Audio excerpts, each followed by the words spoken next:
Good evening. Good evening. Thank you for tuning in this evening for our event tonight, The Right to Play, Title IX, and Anti-Trans Sports Bans. My name is Alex Del Rosario. My pronouns are they, he. I am the national organizer with the National Center for Transgender Equality. Before we jump into the conversation, would love to go ahead and kick off this event with a land recognition. As we gather in this virtual space, wherever you are, we must acknowledge that the ground beneath our feet is historically the home of Indigenous peoples, many of whom have been forced to leave for other lands.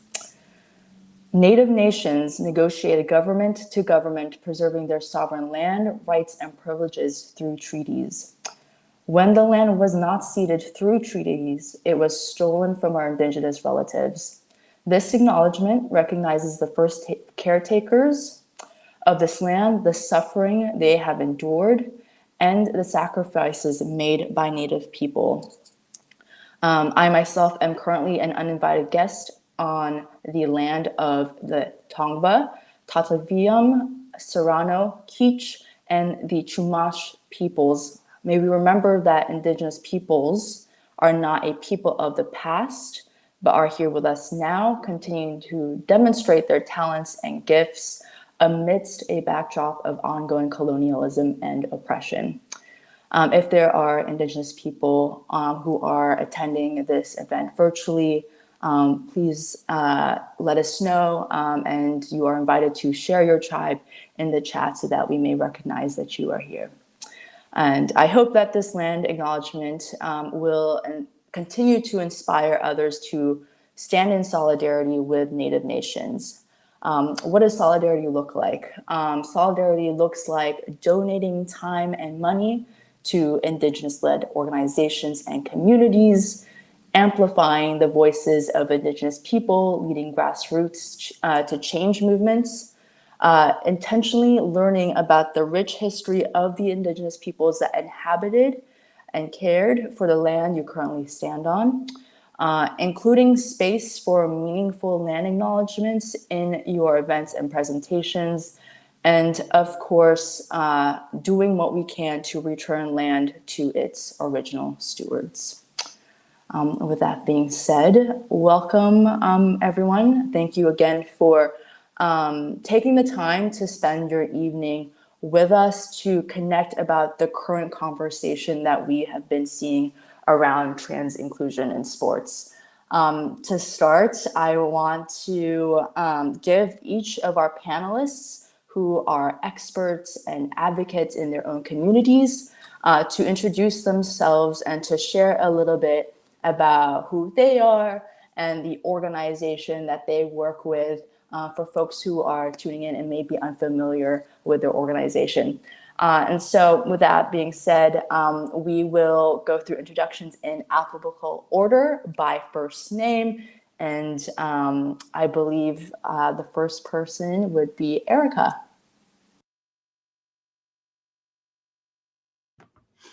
Thanks so much, Alex. Hit the wrong button there, surprisingly. Hi, everyone. I am Erica Lorschbaugh. I am the Executive Director of Interact, Advocates for Intersex Youth. And we are a small but mighty nationwide nonprofit dedicated to advancing the rights of people with intersex variations, and in particular, young intersex folks. So, I I come to this work as a person with intersex traits myself. I am a lawyer by training and an organizer at heart, with about 12 years of legal and policy experience now, and about 20 years total of community organizing and social action work. We are very embroiled in the athletics bans that are coming up across the country and now at the federal level as well, and very interested in the regulatory process around the Title IX rule that we'll be talking about later. Often it is the case that while trying to limit or ban the participation of trans girls and women in sports. The way that those proposals and rules are drafted end up inadvertently capturing intersex people, people with variations in their sex characteristics as well, particularly women of color. And unfortunately, as we'll talk about a little bit later on, I believe, there are increasingly rules that will directly try to limit the participation in athletics of women with intersex traits. So yeah, I'll say that, just that for now, and I'll pass off to Gio. Thank you for that. Gio Santiago, he, him, his pronouns. I am the senior field organizer with Athlete Ally, which is an organization that fights to end homophobia and transphobia in the sports realm. For me, sports is my life. And so also alongside of working with Athlete Ally, I also started at LGBTQ Youth Sports League. I'm based in Cleveland. So shout out to Ashley in the chat talking about Cleveland.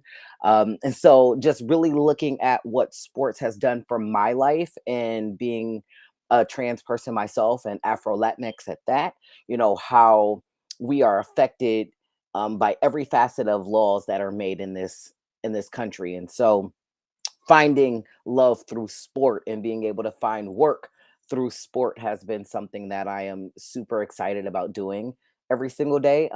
I also started my own nonprofit, which is geared towards assisting transgender and gender nonconforming youth and young adults. Meta Center Inc. It stands for Motivate, Educate, Transform, and Advocate.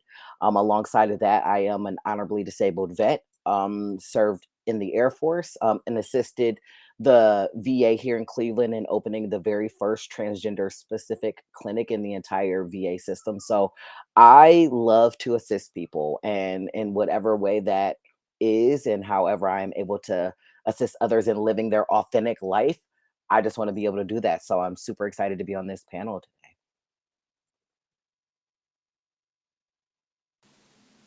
Fantastic. And we will pass the mic off to Narissa. Awesome. Good evening, everyone. And thanks so much for having Equality Virginia be a part of this conversation tonight.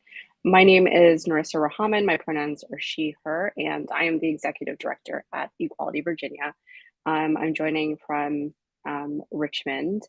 And Equality Virginia, I'm just looking, sort of the best way to explain this, that I know I see folks from Georgia joining, from Texas, from Ohio. And so a lot of you might have a LGBTQ advocacy statewide group in your state, like Equality Ohio or Equality Texas or Georgia Equality. And Equality Virginia is the Virginia version of that organization. So we are a statewide LGBTQ advocacy organization that is working every day to achieve liberation for LGBTQ people, both our lived equality and our legal equality in Virginia. And so a lot of our work and a good chunk of our year, really the first quarter of our year, is working in our state legislature, defeating bans and defeating bills like we'll be talking about today.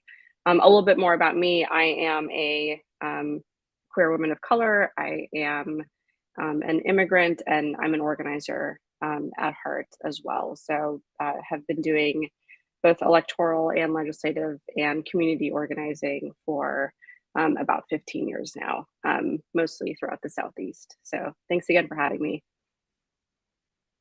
Thank you, Narissa. Up next, we have our very own Olivia from NCTE. Thanks, Alex. I'm Olivia Hunt, she and her pronouns. I am Policy Director at National Center for Transgender Equality. And just by way of background for folks who don't know, NCTE has been active for the past 20 years, federally and in state and local governments across the country, advocating for policies that are friendlier to trans people and trying to fight transphobic policies wherever they crop up. As you can imagine, we've been incredibly busy the past couple of years as anti-trans tactics are the new political strategy of choice in government buildings across the country. About myself, I've been active for about the past 12 years in different capacities in LGBTQ advocacy, primarily doing advocacy work for trans people. And as a former theater nerd, I resent every day that I now have to spend a lot of time dealing with sports as part of my job. But here we are, and I'm really happy to be here tonight with people who are much more well-versed on athletics than I am to weigh in. Thank you, Olivia. And last but not least, we have Shawali. Hi, everyone. Shawali Patel, use she, her pronouns, and I'm the Director of Justice for Student Survivors and Senior Counsel at the National Women's Law Center. And at NWLC, we've been around actually since Title IX, which is, I'll talk about later, but it's a very important civil rights law. We've been around since Title IX was enacted, so 50 years ago. And I focus on education issues in my work, but as a law center, we believe in using all the tools that the law has to offer to advocate for women and girls, centering women and girls of color, women and girls from low-income communities, and LGBTQI plus folks more broadly. And when we talk about women's rights and girls' rights, we're very clear that we're inclusive of women and girls who are trans and who are intersex. And given all the bans that are popping up all over the country and what we're seeing on the federal level, we have been really engaged in advocacy, trying to fight back against bills that target trans women and girls, intersex women and girls, non-binary people in the name of women's rights and girls' rights. And so I feel very honored to be here today, and I look forward to our conversation. Fantastic. Thank you, folks. So for folks who are tuning in, just a couple of logistical items I want to share before we dive into the conversation. If you have any questions that you would love to ask one of the panelists, please drop them in the chat. And our wonderful digital media manager, who's not on screen currently, Tekla Taylor, thank you. We'll share some of those questions during the Q&A portion. And in addition, do know that this event will probably go until 8:15, which I know is kind of late for some folks. And so if you do need to run and are not able to stay for the entire event, you can return to our Facebook or YouTube page to view the rest of the recording, as well as some of our partners' social media pages as well. So with that being said, let's jump right into it. We want to provide our viewers just some context on what we're seeing in case the conversation around sports and trans exclusion is new to you. So over the past 4 years, 19 different states have passed laws banning our trans youth from participating in sports as themselves. Currently in the 2023 legislative session, NCTE is tracking about over 436 anti-trans bills, which is more than what we've seen in previous years. And out of those 436 bills, 272, so over half, 272 target our trans youth. And so that's something that I just want to reiterate and emphasize, that over half of these bills target our youth, our babies. And out of those 436 bills, we are tracking about 50 that are anti-trans sports bills, which primarily target our youth. And when we're talking about youth, we're talking about young folks under 18 years old who just want to play sports with their friends and classmates who want to be part of their community. And North Dakota, Missouri, and Virginia currently have the most anti-trans sports bills introduced in their states. And so I'm really grateful that Narissa is on the panel this evening to talk a little bit about what they've seen in Virginia and how they're fighting back against some of those anti-trans sports bills that were introduced this session. And for folks who might not have heard the news, today the World Athletics, which is the international governing body for the sport of athletics, released new criteria banning trans women from participating in world ranking competitions starting on March 31st. And which I think is really, I'm trying to hold back here, but March 31st is Transgender Day of Visibility. And so here we have, right, a governing body trying to erase us essentially on Trans Day of Visibility. And I also want to add to that this new criteria also impact intersex athletes, but we'll let some of our panelists speak on this new criteria in a little bit. And so with that being said, Olivia and I are going to moderate the conversation and alternate and ask these questions. So Olivia, I will hand things off to you. Thank you. All right, Narissa, I'd like to start with you. As Alex mentioned earlier, for their tracking, we found that Virginia, Missouri, and North Dakota are the states that have introduced the most anti-trans sports bills this session. Can you talk a little bit about some of those attacks and the conversations that you've been having on, or the rhetoric you've been seeing that's directed toward the trans and intersex community regarding sports in Virginia, and really like how it connects with the other work that your organization is doing? And most importantly, given how the state legislative session worked, can you walk us through how you fought back? Yeah, for sure. Yeah, this is not a number one distinction that we are really proud to have this session. I want to preface, everything that I'm going to say by saying that the Virginia legislative session has adjourned for the year. And we had 12 anti-trans bills introduced, 5 of which were those sports bills, and all of them have been defeated. And so everything that I'm talking about, while that is a large volume of bills, for folks joining from Virginia or elsewhere, I just want to, send a message of reassurance that all the bills that I'm talking about are dead. And so, yeah, Olivia, you're correct. Virginia has the dubious distinction of having introduced 10% of the anti-trans sports bans that we've seen introduced around the legislative throughout state legislatures this session. And I think it's really important for us to, couch things in reality of what's happening and why it's happening. One, there's clearly a national coordinated, well-funded attack that is fueling and funding these campaigns and these bills around the country. These bills are not driven or requested by constituents. They are not solving any problem because no problem exists with trans inclusion in sports. And they're often carbon copies. One of the bills we had introduced in Virginia was very similar to the bill that was introduced in Idaho. In fact, the bill sponsor in Virginia had that bill sponsor from Idaho come in and testify for the bill.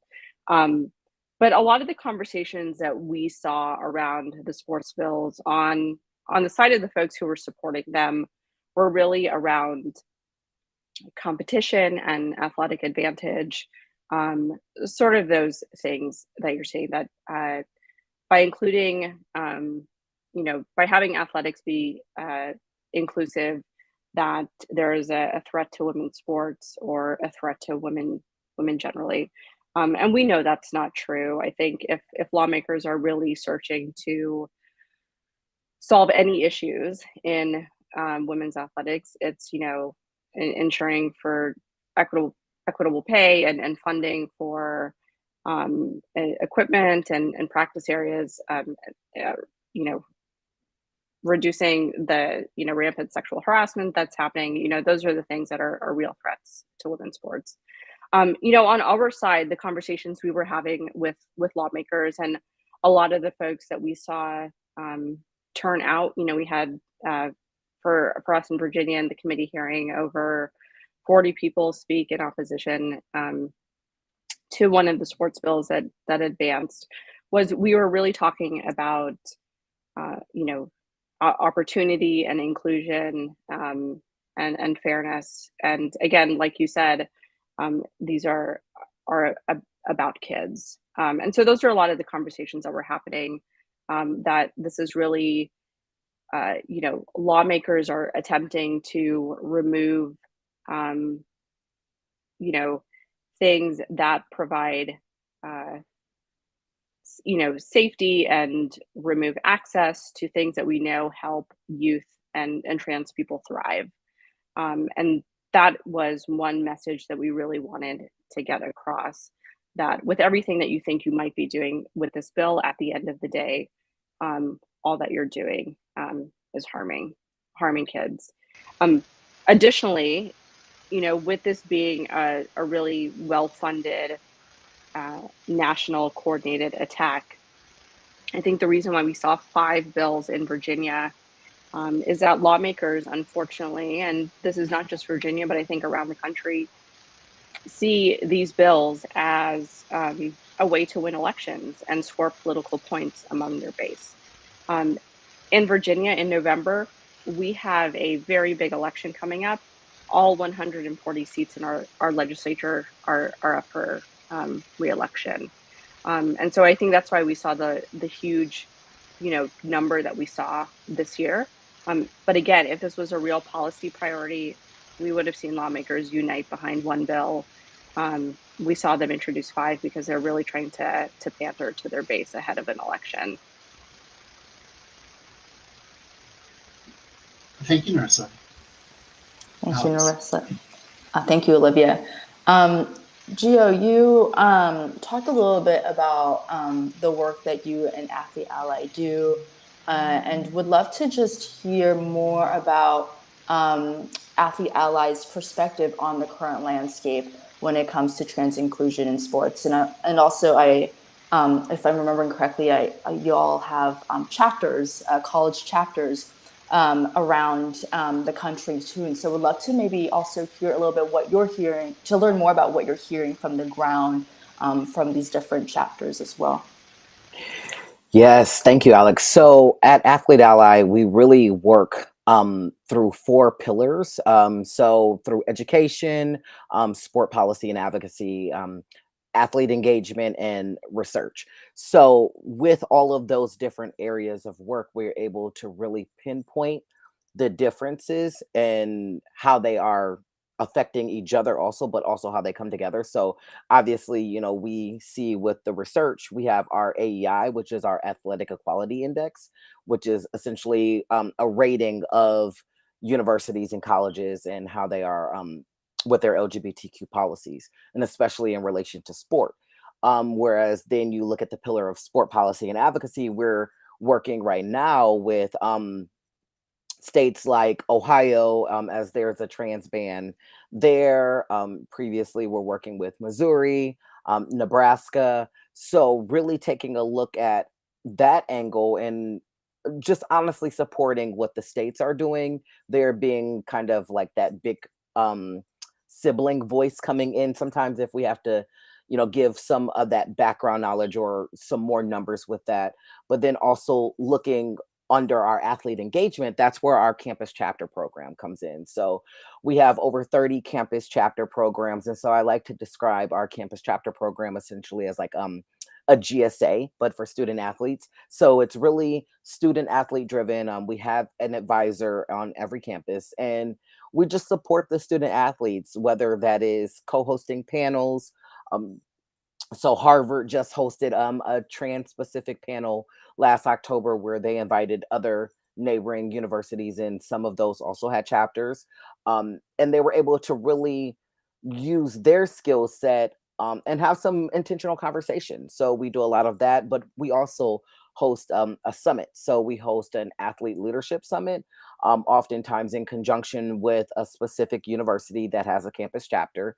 And so last year we were in Miami with the University of Miami. This June we will be in Seattle with the University of Washington. So we really are able to kind of see on the ground level what the athletes are dealing with. And by doing that, that really enhances that education pillar that we work with. And so how we do our trainings, but also how we restructure our AEI. So we were hearing from some of the students like, yeah, my school has 100 on the AEI, but I don't feel very safe on campus as a trans athlete. So we had to really reevaluate what that looked like. So we're giving these scores, but are they reflective of how the students feel? So we know anybody can have a policy. You can slap something up on your wall that says that you're inclusive, but if your practices aren't showing that, that's where the problem lies. And so we're really hearing some of that from some of the students on campus and even some of the advisors. So we've really taken a hard look with me coming on the staff about 9 months ago with what that looks like with the organizing side and what that looks like with the policy side. And so, understanding that now, 3 years ago when a lot of this was happening, it was okay, you got states like Florida, Texas, Alabama, those southern states that we were expecting, unfortunately, to be doing some of these things. And I won't say that it was few and far between, but it was obviously much less in 2019 or 2020 than it is in 2023. And understanding what that looks like, that uptick looks like. And as Narissa said, yes, it is oftentimes around election season because they're really trying to rally folks and say, oh, well, if I say this outlandish thing, those that are also thinking it are going to vote for me. They're going to sway the way that we want them to. But what we know that does is it harms, specifically trans people. We know obviously the entire community is affected by this, but we know trans people are affected disproportionately. Trans people of color. And then you add the layer of being a trans woman of color on there, and that makes it so much harder. So that's what we see with these world athletics as that happened today.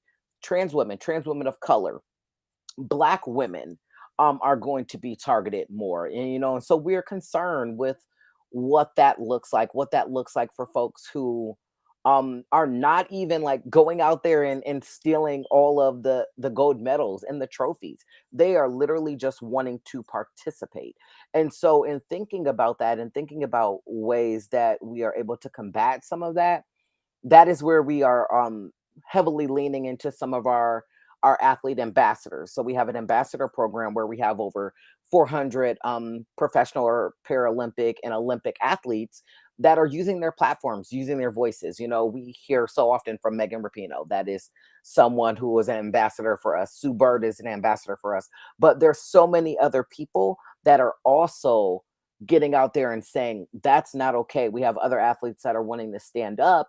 And so we're really leaning into them right now and really allowing those that are trans to tell their own stories and uplift their stories. Patrick Manuel, who is a beast in the boxing ring, just won his fight last weekend.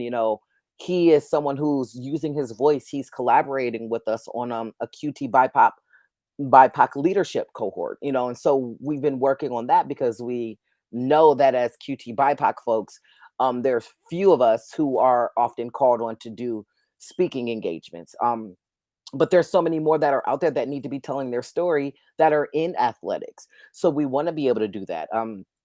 Partnering with folks like Chris Mosier, who I saw here, who was amazing, allowing Chris to tell his own story, to provide his breadth of expertise in trainings with us, because we know that as trans folks, as LGBTQ folks in the realm of sport, the numbers are not what people think they are. So I saw in the chat someone said about scholarships. It's not happening. So they're creating a problem and then trying to solve a problem. And we know that obviously there's trans athletes out there that are playing at the high school level, that are playing at the collegiate level, that are playing at the professional level, but it is not to the magnitude that these folks think that it is. And so we really want to give appropriate information, appropriate education, not only to those who are on the opposition, but those who are supporting us, because we know that if those who are supporting us don't have the clarity of what this looks like, they can't advocate for us. And so I know that was a long-winded answer for that. No, So I hope it made sense. Yeah, that's fantastic, Gio. And thank you so much for taking the time to address some of the misinformation, disinformation that we're seeing. There's a lot of noise, especially during this session. So thank you so much. And that being said, I will pass it to Olivia. Thanks, Alex. So Erica, in a similar vein, can you tell us a little bit about Interact's perspective on the conversation that we've been seeing with these bills in sports? Obviously, a lot of the discourse is focused on specifically how it impacts trans people. They almost always impact intersex people as well. And that's something that seems to get left out of the conversation. Love to hear your thoughts on that. Yeah, thank you so much, Olivia. I think I want to take a tiny step back and just zoom out to, talk a little bit more with our audience about what we mean when we say intersex. So intersex is an umbrella term that describes a whole array of variations that people might have in their sex characteristics. And this can include chromosomal variations, which can be some of the more better known forms of intersex variation, or anatomical variations, including in genitals or the reproductive tract. A lot of folks know about that too. Kind of less known or less well understood is that this also means variations in the way that the body produces hormones or responds to the hormones that it produces. And so, I raise this in part because a lot of the intersex athletes who are impacted by these kinds of bans may not identify as intersex. And in fact, it's often the case that women athletes find out that they have a hormonal variation because of athletic hormone testing to see whether they are properly categorized as a woman. And so, we were talking a little bit about the World Athletics rule earlier. That rule, as I think an exception to what's mostly the norm here in the US, which is they're just honestly going after trans people and they're catching intersex people in their grasp. The World Athletics rule cruelly just bans trans women from athletics as categorically. And in what maybe somebody thought was like a nice nod to women with hormonal variations. And, they cut the maximum allowable testosterone level in half from 5 nanomoles per liter to 2.5 nanomoles per liter. Some people might look at that and be like, oh, that sounds fair, whatever. In fact, 2.4 nanomoles per liter is the top of the range that's considered normal for women. So that essentially means that any person who has a variation in their hormone production or response that has any kind of higher testosterone or would test high for any reason, including many, many, many athletes who have no sense of themselves as people who are intersex, or even no idea that their body might be doing something a tiny bit different from the person standing next to them. Those people are also categorically banned. And so I've already heard people say, at least the intersex ban is not a categorical ban. Biologically speaking, it kind of is. It's not based on, the fact that someone has any other kind of difference, but a hormonal variation. It's absolutely a categorical ban. I want to mention there's a wonderful documentary called Category Woman that we partnered with Athlete Ally, Human Rights Watch, and a bunch of other amazing groups to promote last month. And, one of the women, it follows the stories of 4 champion athletes from the Global South, 3 Black women, 1 South Asian woman, all women of color. And one of them, found out that she had a hormonal variation because of athletic testing. B, was offered, very frequently, folks are offered medical interventions. If they're lucky, they're offered, some kind of hormonal treatment. Of course, this may absolutely impact their the way they build muscle, the way they perform, their competitive edge. And in this case, this woman was offered a surgical intervention and agreed to it because competing was her life. And the surgery left her in very poor physical health and unable to compete anyway. And now she's an asylee and hoping to be able to compete on behalf of the country where she's taken asylum. You know, so this is very, very serious. It impacts, you know, honestly, it impacts women of color most intensively, as many other forms of discrimination and oppression do, if for no other reason than around the world, the standard for what's normal is a standard developed from what's normal for white bodies. You know, and so there's tons and tons in here, you know, at the school athletics level that we're talking about, you know, little kids and even college athletes. You know, rules like this absolutely will impact people with variations in their sex characteristics, whether they're intended to or not. And, you know, unfortunately, you know, there are different ways that folks in government around the country and at the federal level are trying to define what sex is for these purposes.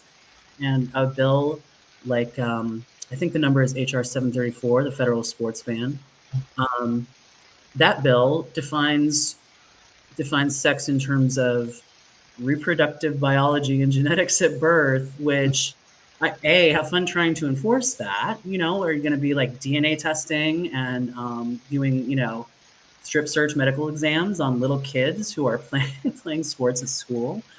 Like, that's wild. And B, it just opens up trans girls and women and girls with variations in their sex characteristics to intense scrutiny, unfair and discriminatory behavior, and potentially really, really invasive testing and examinations. So it's really kind of disgusting all around. And, you know, I lament the way that, you know, this absolute hatred and vitriol that's been directed at trans people is coming to roost on children.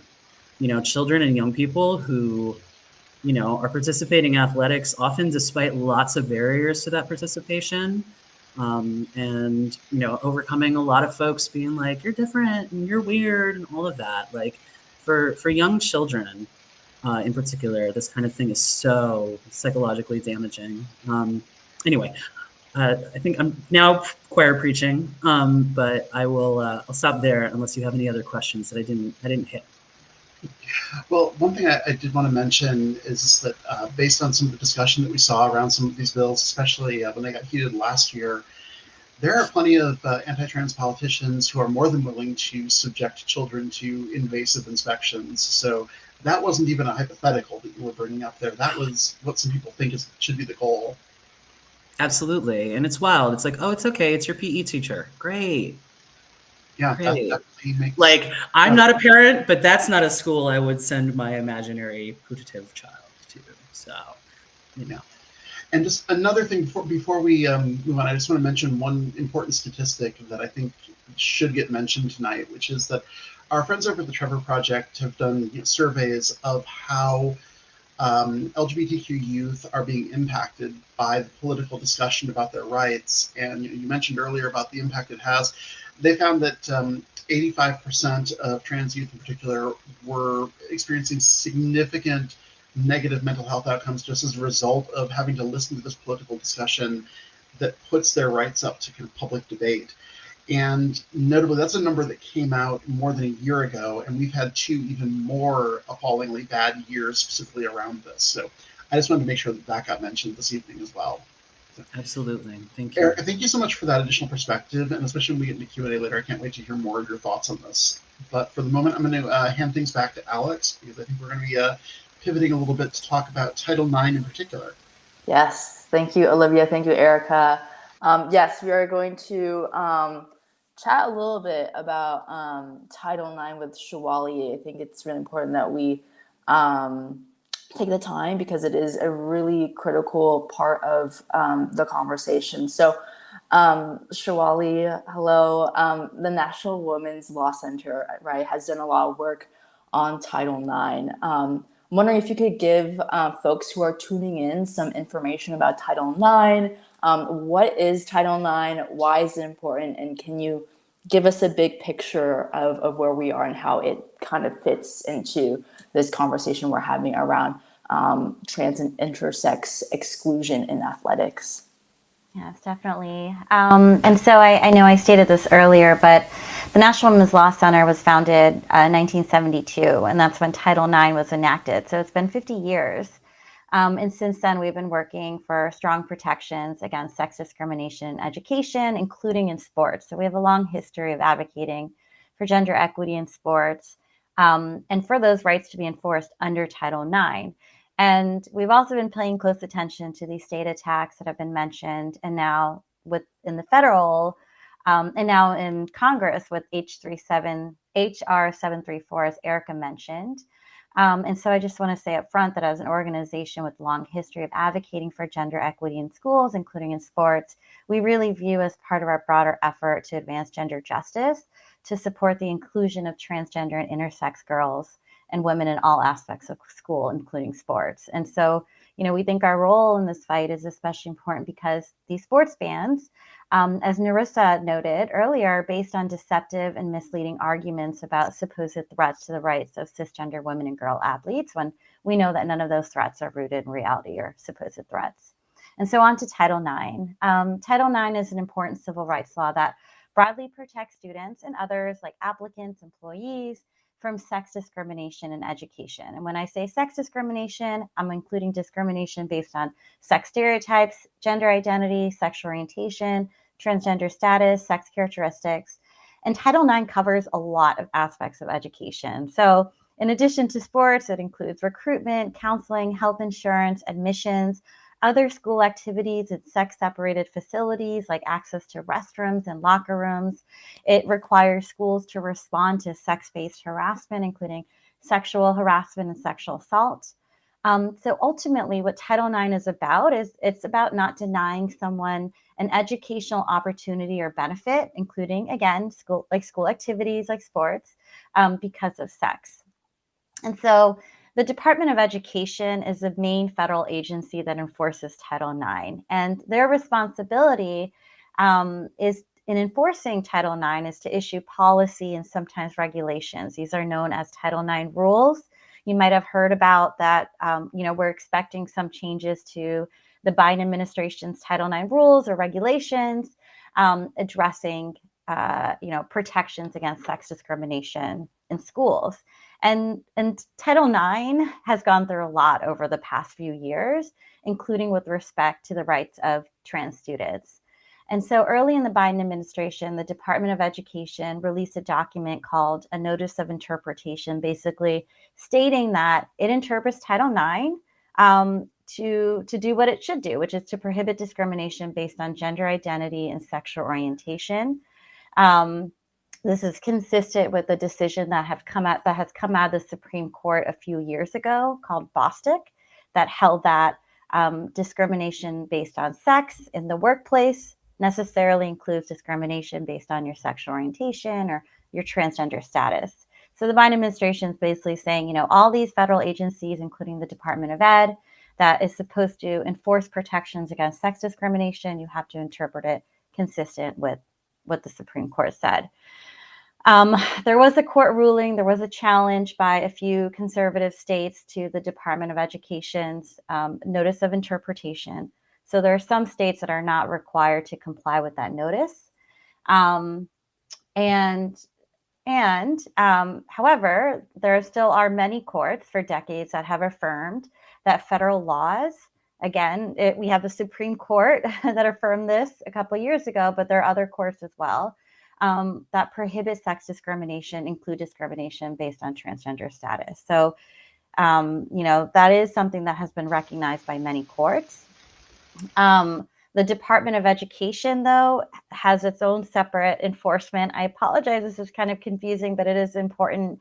And so for their Title IX rules or regulations, they haven't explicitly yet stated that sex discrimination includes discrimination based on transgender status, gender identity, sex characteristics, or sexual orientation.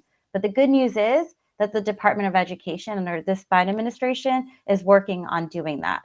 They proposed changes to their Title IX regulations last year in June, actually on the 50th anniversary of Title IX, June 23rd, that would clearly state that discrimination based on gender identity, sexual orientation, sex characteristics is sex discrimination.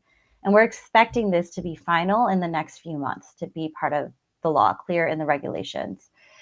And at the same time, when the Department of Ed indicated that they were going to change their Title IX rule to make this clarification, and also other clarifications around protections addressing sex-based harassment, undoing a lot of harmful changes to the rule that the Trump administration made, basically allowing schools to do less to address it, and clarifying protections for pregnant parenting students, the department indicated that it was planning on also addressing participation in athletics. So working on changing its Title IX regulations to address what that means. And our, we're expecting that they're going to specifically address participation in athletics for transgender, non-binary, and intersex students. Even though they haven't yet said that. They haven't yet released this proposed rule. And so we've been waiting for it. They've indicated last year that they were going to propose a rule by December 2022, but it's late March and we haven't seen it yet. And given the increase in state bans targeting trans and intersex women and girls' right to play sports, it's crucial. And organizations like ours, NCTE, we've been working with Athlete Ally, there are other national groups that we've been working with who are kind of urging the Biden administration to make clear that they need to be very explicit about the rights of students to play sports under Title IX consistent with their gender identity. So that's kind of there with the Title IX regulatory landscape. The other thing I just wanted to kind of mention again, or uplift, that Erica mentioned, is that Congress, unfortunately, the GOP has introduced a bill. This is the first standalone bill, so federal bill that specifically targets trans people, HR 734, that would narrowly define sex. And it would also explicitly prohibit trans women and girls. This would also impact intersex women and girls, non-binary students, from participating on sports consistent with their gender identity. And that's something, again, that a lot of our groups are fighting back against, as well as many other members of Congress. So Shwali, just to follow up, can you go into a little bit more detail on how the Title IX regulations you were talking about are going to impact the state bills and legislation that we're talking about? Key question is, do these rules supersede these state laws that we're looking at coming into effect? Yeah, I mean, so Title IX is a federal law, so states cannot enact laws that violate federal law. And in fact, in many of these states where they have already enacted sports bans targeting trans students, there have been lawsuits filed by groups like the ACLU, Lambda Legal. We've often have filed amicus briefs or, presented arguments to the court kind of on behalf of other women's rights and girls' rights organizations, also arguing why these bills are violate Title IX. And so that is one avenue. If they violate federal law, states cannot enact them. Also, there could be a consequence to their federal funding. So, I mentioned the Department of Education and how the Department of Education has their own Title IX rules and regulations. Well, the consequence for violating a Department of Ed regulation is that a school district or an institution of higher education, if they receive federal financial assistance, so that includes almost all public and private institutions, because they get federal money through financial aid, and then public K-12 schools, then the Department of Ed, they could risk losing all their federal money, which is a lot of money. It hasn't yet happened where the Department of Ed has actually rescinded all federal money through an enforcement action, but that is definitely a possibility. And usually that process is triggered by the Department of Ed investigating a school district. If they realize that they're probably engaging in discrimination, or maybe a complaint is filed, anyone can file a complaint with the Department of Ed, claiming that their school has violated their civil rights, they could lose their federal funding. It's an extreme measure, but again, as I said, that's a consequence. That could be the consequence for violating the Department of Ed's regulations and policies. Fantastic. Thank you, Shwali, for the very in-depth background on Title IX. I'd love to bring everyone back on screen for the next two questions that we have left before we move toward the Q&A portion of the panel. And I think, Shwali, you talked a little bit about, Title IX and how it would impact the state legislation that we're seeing. So I'm going to skip this next question and ask a little bit about how we as individuals or as a collective can combat some of the misinformation, disinformation that we're seeing. So this question is open to anybody. What do you all think is important for the public to know? What is something that you want the public to leave with from this conversation around sports and intersex and trans youth that are being affected by this legislation or by these attacks? Yeah, I can jump in. I mean, these, from our perspective in Virginia, these bills are, and this goes for everywhere truly, is these bills are, targeting such a small population of kids. So in Virginia, we have like 1.2 million kids in public schools. And I think we've estimated there are about 4,000 to 5,000 trans youth in public schools. And so you think about all the money and time and effort that is being spent targeting a small group of kids. And then when you even distill that down further of how many of those 4,000 to 5,000 are actually playing sports in schools, we're talking truly for Virginia about a dozen. We have our high school league has a policy that allows trans youth to play on sports. And in the 12 plus years that policy has been in place, there have been a couple dozen appeals for trans athletes to play. And so, they're going after, maybe a half dozen kids every year, which is just wild. And so I definitely encourage folks to, speak up when you can, whether you're personally impacted by this issue or not. As I think everyone said, just the mere introduction of these bills is harming youth, is impacting their mental health, and it's specifically the debates that are happening in committee rooms across the country.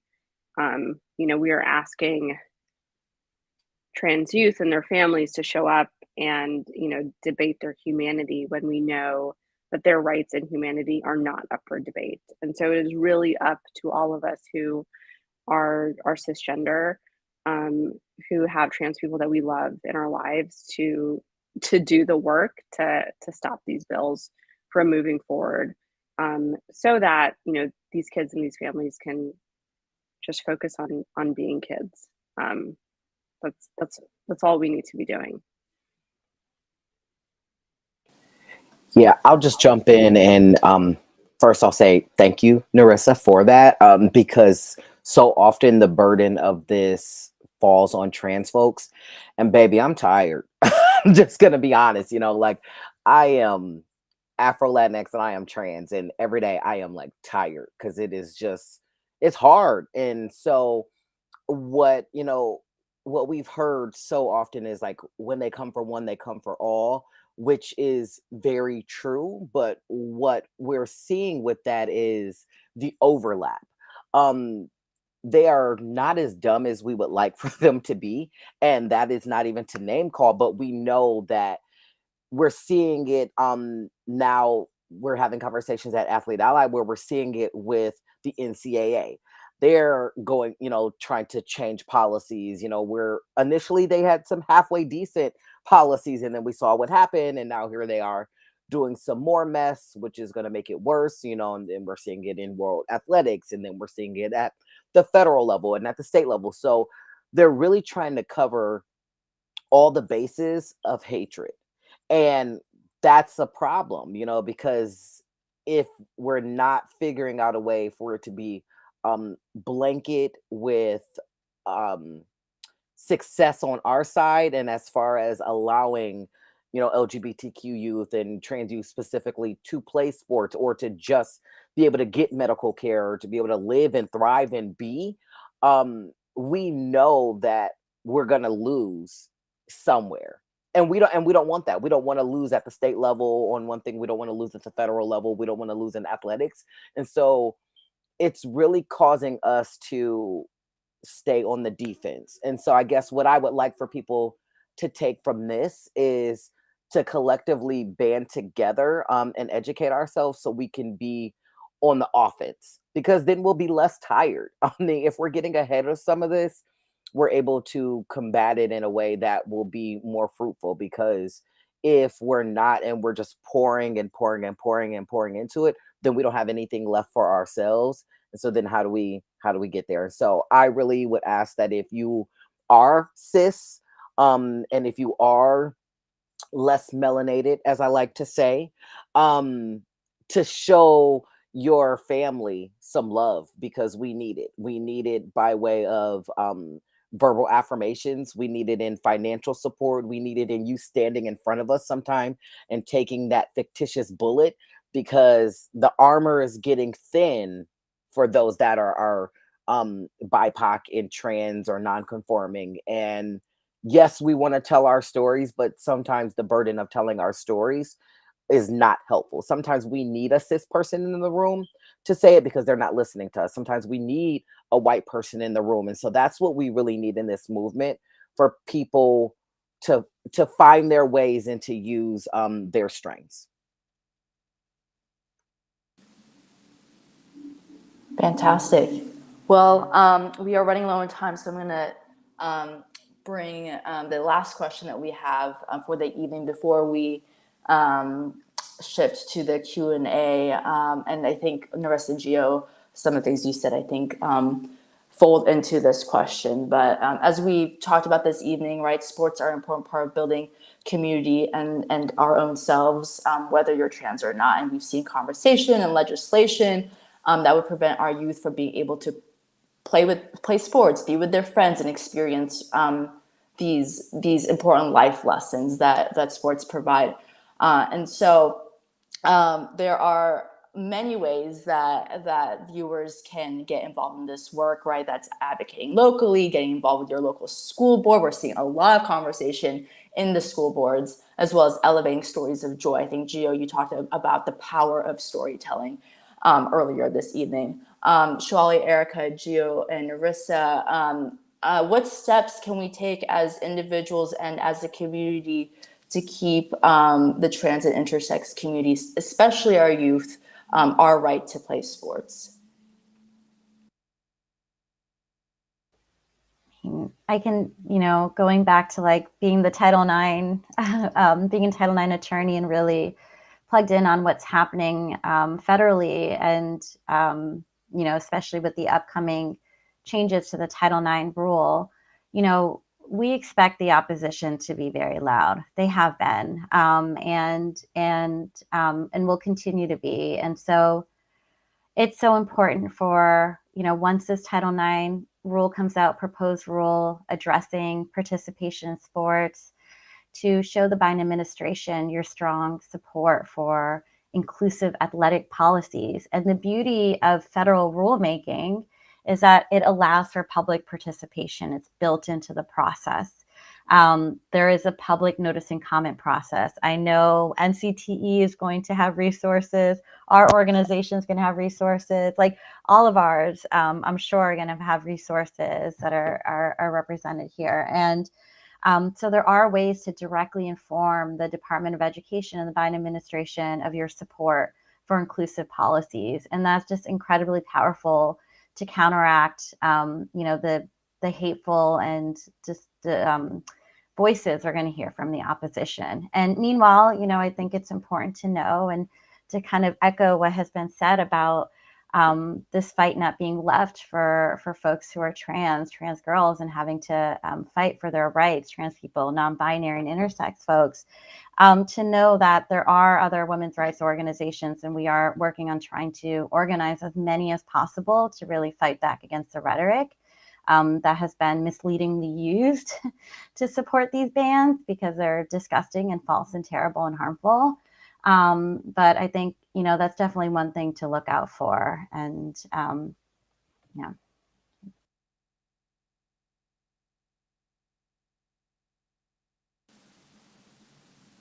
I'd encourage folks to, have a conversation with yourself and understand how you can show up in this movement, and, what form of advocacy you are most comfortable with. I think everyone has a place in standing up in the defense for trans youth to play sports. And so that could be as easy as, emailing your lawmakers. There are a number of actions you can likely take right now at the local, state, or federal level to advocate for trans youth. It could be attending lobby days with local partners. Equality Virginia, we knew these bills would eventually die, but we still hosted 5 lobby days this session, just to increase access to the legislative process, which is, built to keep people out, especially those that, lawmakers are attempting to oppress. Your advocacy could look like driving someone to a school board meeting and making sure they can share their voice. So, figure out how you feel comfortable getting involved. It could also be donating to an organization. Like, funds help us continue this work and allow us, like Gio said, to try to get ahead of it if we can. And if organizations on the ground have the funds to do the work, we can plan ahead a little bit more. And so there's so many ways for folks to be involved and be a part of this movement. And you can also just figure out, the way that's best for you, and that is powerful, and that is valid, and that's real, and that's good enough.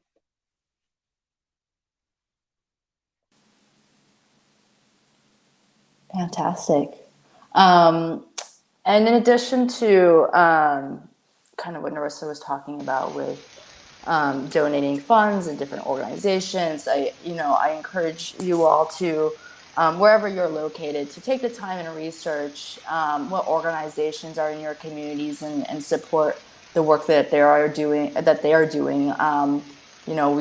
NCTE has gotten an opportunity to work with so many incredible organizations, and some of them include the Gender Cool Project. For folks who might not be familiar with the Gender Cool Project, they are a youth-led movement that tackle issues that impact youth through the power of storytelling, and they do a lot of good work specifically around trans issues. And in addition, there's Trans Athlete as well, led by Chris Mosier, and they do a lot of work around also tackling issues related to trans athletes, and they also work with youth.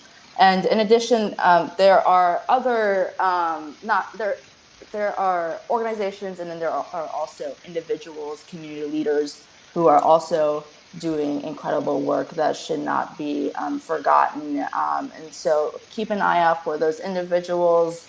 Someone that I'd love to quickly bring up is a person named Cal Dobbs, who is a trans athlete currently running across the U.S. for trans rights. And so he's using his run to uplift and build some visibility around issues regarding trans exclusion in sports, as well as discrimination in healthcare spaces. And so I encourage panelists to also drop links to folks and organizations that they want to uplift. And like I said, if you are tuning in, please take the time to take what you've learned this evening and find organizations and individuals to support who are in the front lines of this issue. And so with that being said, I will pass it off to Olivia to take the first question and talk a little bit about, I'm sorry, HB 734. Sure. So yeah, we did get a question in the chat about HR 734, which would be the national sports ban. And I do want to start off by following up on something that Narissa said a minute ago, which is one of the most important things about getting involved and being active in the pushback against anti-trans legislation and other heavily prejudiced legislation that's impacting marginalized communities is to be vocal about it, even if you think that your individual voice won't necessarily make a difference. Even if you think that you've got a representative who is so totally opposed to LGBTQ rights, there's no way that they would ever vote down a national sports ban, or you think you have somebody who is so incredibly friendly that of course they're going to be opposed to it. It still matters when politicians hear from their constituents that they actually are opposed to this legislation. This is not a priority for them. This is not something that they want to see happen. It makes a difference with the conversations they have when they're, in the various committee rooms, when they're talking with their constituents and their staff. It makes a difference if they're hearing pushback. And hopefully Tekla can drop in the chat a portal that we've put together to help make it easy to reach out and contact your U.S. representative and express your disapproval of HR 734 and urge them to vote against it. So even if you live in the most hostile or the friendliest district out there, consider going and sending your representative a message and letting them know what you think. Because HR 734 is a really terrible bill. It is incredibly broad. It impacts all sports programs at any school that receives federal funds. It doesn't make any distinction on level, so elementary, middle school, high school, and college. It doesn't make any distinction about kind of sports. It covers everything across the board. It can be read as applying to not only interscholastic sports, intercollegiate sports, but also intramural programs. There are even contexts in which it would apply to gym classes. And it is written in such a way that it is going to, that if it became law, it would amend Title IX to write discrimination specifically in it in a way that it would make it very, very difficult, if not impossible, for trans women and girls and for a lot of intersex people to participate fully in their academic experience, to have that experience of being part of a team, to do that social and leadership skill growth that is one of the main benefits of participating in sports. And this bill is just an atrocity, honestly. Amending a civil rights law that we already know by all the reasoning that's been used by the Supreme Court even recently should protect trans people, amending it to specifically exclude us. It is just frankly nauseating, especially when it is just such a barefaced attack on children's rights. So check out that portal that Tekla put in the chat earlier, and hopefully I think it will drop again. It is probably one of the best ways to make it clear to lawmakers that you don't approve of this bill. And let me tell you, it's important to have your voices heard, because the people who do support it, they're out there and they're making themselves heard. Thank you, Olivia. I believe we have our last question. And if you do happen to have any questions that come up after this event, you can always reach out to us at NCTE@transequality.org. If it is for a specific individual organization, you can put that in your email to us, and we'll make sure to forward that email and information to the person. So the last question is for really anyone on this panel who would like to answer, what would y'all say right now to trans, intersex, and queer youth who are struggling with their humanity being debated?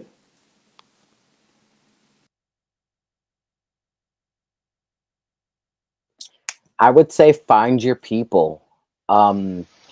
It it, you know, I want to say it gets better. It gets different. Um, it gets more manageable. It gets a little lighter sometimes. You know, I don't want to name anyone on this panel's age, but you can get older, you know. I will name my own. I'll be 37 in a couple weeks, you know, and I know for us, we think that as trans people, we don't have that longevity in life, especially if you're Black and trans. Um, but you can grow old. You can have a job that gives you housing security. You can have a job that gives you things in life that you want to enjoy. You can be happy. We hear so much about the negative things about being trans, but it is dope. And so thrive in that. Find what you love about being trans or being queer and live in that, because at the end of the day, if you're not your own hype person, it's very hard for others to buy into the hype for you. And so we want to be able to see you thriving so we can, you know, jump in that with you. And so speak love into yourself. Speak passion to yourself. I wake up every single day and tell myself I'm the dopest person I've ever met. That doesn't mean that every single other person on this panel isn't dope also, but I know that I am.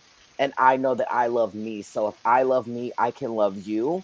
And so that's what I would tell to the youth, because I think social media has made it better and harder for queer youth, you know. And so use that to your advantage. Find your people, seriously, and reach out if you need some love and some assistance. Reach out to some of us elder trans folks, because you know we have knowledge to give, we have love to give. Find, you know, they don't have to be your mama bear, your papa bear. They can be your uncle or your auntie or whatever other term you use, because if we're not breaking these generational curses in the community and showing love to each other, from top down, there's not going to be any bottom up left at some point. So reach out, young people, and tell young people in your life to reach out and tell them to use their voice and advocate for themselves, because we know that they're going to get mad about some stuff and they're going to tear some stuff down, even if they forget about it and move on next week. Y'all do that. Tear it all up and build it all again.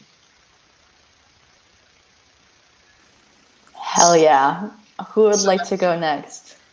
That is a tough act to follow. So I'm not gonna, but I'm gonna rise to the challenge here and say I'm gonna be 45 in a couple of months. That is more than 4 decades of doing everything I can to be seen for who I am and to make sure that other people get that opportunity too. And the one most important lesson that I've learned in all that time is hope. And this is cliche, I know, but the most important lesson that I think that LGBTQ youth, especially trans youth right now, need to internalize to really get, is that you've got to hold on to hope, because what they're trying to do when you've got anti-LGBTQ politicians, media figures who built an entire brand around hating you, they want you to give up hope. They want you to despair and give up and say that everything is hopeless and there's no future. And so every single day that you wake up and live your life is a victory. It is a slap in the face to everybody who wants you to not exist and to hide from the world.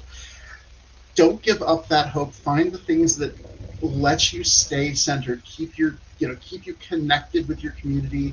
Find that joy, because faith manages, and that's really the most important thing. That's how we win in the long term. It's being who we are, not being ashamed of that, and coming together as a community to show that we're stronger than the people who want us to go away. I'm going to piggyback here and also out myself as a trans elder, since that's what we're doing now. You know, as a person who is both, you know, trans, non-binary, and intersex, you know, I was lucky to grow up in an environment where my mom and, you know, my family were like, oh, like actually being weird is great and different. I want to say, like, my hope that I want to convey to young people is that, like, the arc of our culture is towards celebrating diversity and celebrating that people get to express who they are. It's actually written into the foundation, of our nation, but we haven't lived up to it. But that's our momentum, and we're in a weird retraction right now, and it feels terrible. But like, definitely, find the elders, find the people who didn't think they were going to live past age 21 and are about to turn 46 next month.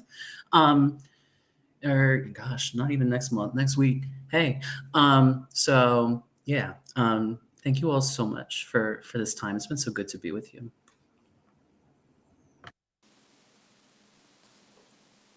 And I will just say, just be unapologetic in who you are. Be visible.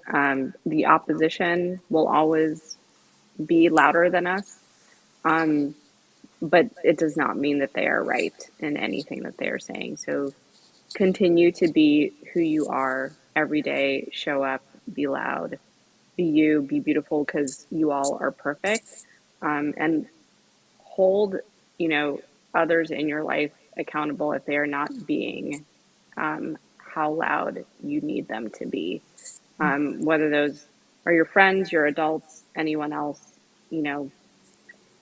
just ask us to be better if we are not being who you need us to be in the moment. And rest when you can. Rest is radical. Take a step back and know that someone else can step in when you need to get some rest in this moment. I can't top anything that was said. This was all perfect. I'll just add that you are perfect the way you are. You don't have to do, I know we've listed so many things that can be done and that we're working on, and there are lots of advocates. It's not just us. There are a lot of people that are fighting, and we're not going to give up, and we're going to continue to fight. And a lot of really determined, activists. And so this isn't on you. You're not alone in this. And just want to send my love to everyone. Yes. Retweet to everything that you all said, and wanting to add, right? Like, you are the person you've been waiting for. So if you feel called to take action, take action. And so that being said, folks, thank you so much for tuning in. I hope that you feel empowered to get involved or continue to get involved.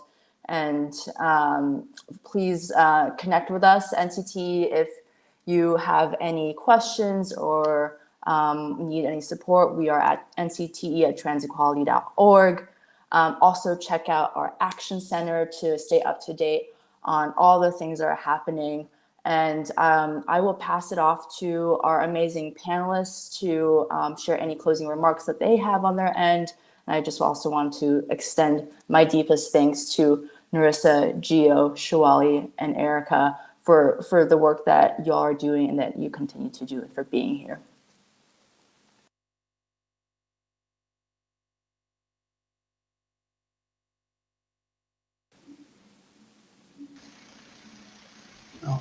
I'll just say that, important thing to know is that we're all in the struggle together, and we're all working to do the right thing together. And it's an absolute honor to know that we're working together with all of you in this. Narissa, Shwali, Joan, and Erica, this has been an amazing evening, and thank you so much for all of your insights. Thank you all. It's been so good. I'll say thank you. Support trans folks. Support trans folks playing sports. Support women's sports, and challenge others to do the same.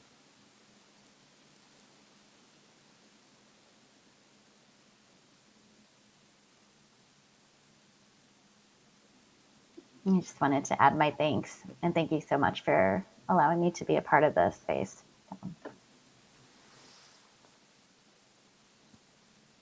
Yeah, thank you so much for having Equality Virginia on to talk a little bit about what we've been doing in Virginia.